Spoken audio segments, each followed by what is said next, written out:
साही रे ड्रेन एवं CC road नथिबारु घर भितर को पशि जाउछि वर्षा पानी।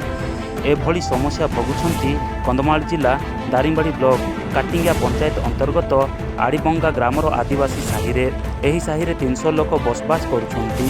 हेले वर्षा आसिले घर भितर को पानी प्रवेश करुछि, जहारी फल जनजीवन अस्तव्यस्त हो पड़ुछि।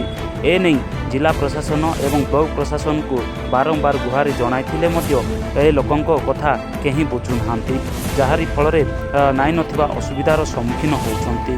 वर्तमान ए स्थिति आपण देखि पारुथिबे जे जो भली परिस्थिति अछंती। चलंतु सीधा सड़क लोक मानकर प्रतिक्रिया सुनिबा।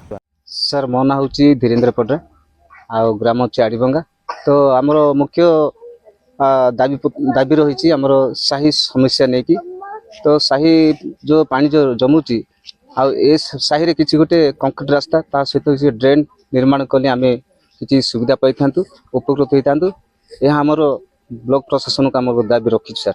या पूर्व कोन ए समस्या नहीं काहे जणैथिले सर आम ब्लॉक उन्नयन गोष्ठी महोदय को आम जनइलु।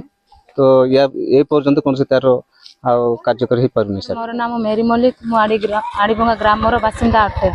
आमर मुख्य उद्देश्य है कि आमर साही रे बहुत असुविधा रे पड़ुछु। आ वर्षा दिन रे बहुत पानी जमिक रोची, पानी द्वारा आम जीवासमा भी करि पारुनु।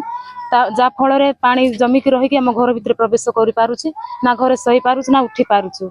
आमे गोष्ठी उन्नयन अधिकारी को आमे अनुरोध करू कि आम ठारे ड्रेनेज रो एवं सीसी रोड देले कि आमे आपन भद्रा पडरा मो काटिंगिया जीपी रो सरपंच।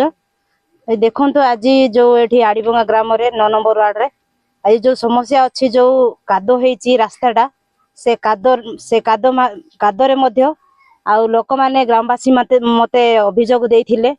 आ दीर्घ दिन हेलानी मु गोष्ठी उन्नयन अधिकारी को मध्य मु जणैची। तो आज पर्यंत जो कौन कार्यकारी है नहीं।